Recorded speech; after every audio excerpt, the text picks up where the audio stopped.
My name is Moses Gonzales. I had quite an experience in the military. I joined because I didn't have anything else to do, after high school. I went to college and flunked out. I wasn't ready for high school. I wasn't ready for even college, much less life.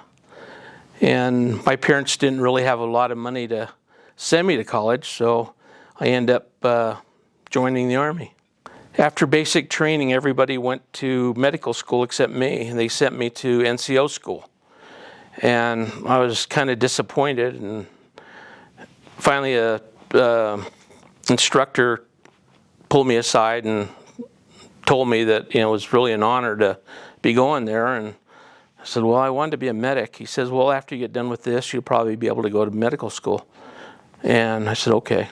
They sent me to advanced infantry training. So, well, I didn't want to be in infantry, but I'll go there as squad leader. So he went there. So he pulls out my record, and sure enough, it was whited out, and it had airborne on it.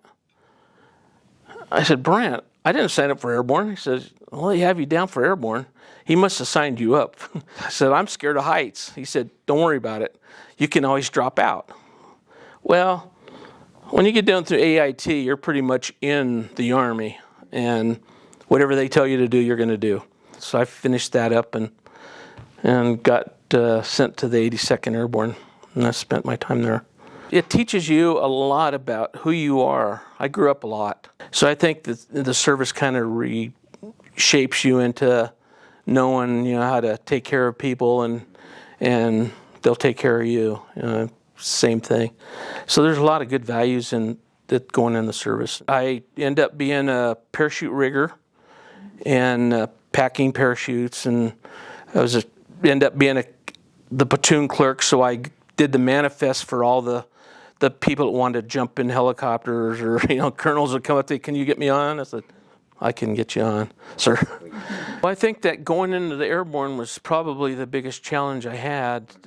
Fear of heights, and I wasn't scared to go to Vietnam, or I wasn't scared of dying, because I already think you had that in your mind that once you go in there and you're going to Vietnam on the 82nd, they already had finance. You already did your last will and testament, and you figure out if people are dying in Vietnam. So I wasn't scared of that, but I was scared of heights.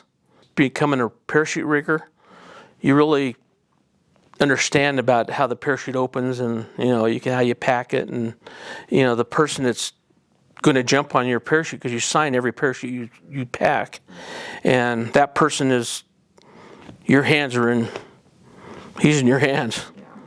So you don't want to have him get killed or or maimed or whatever.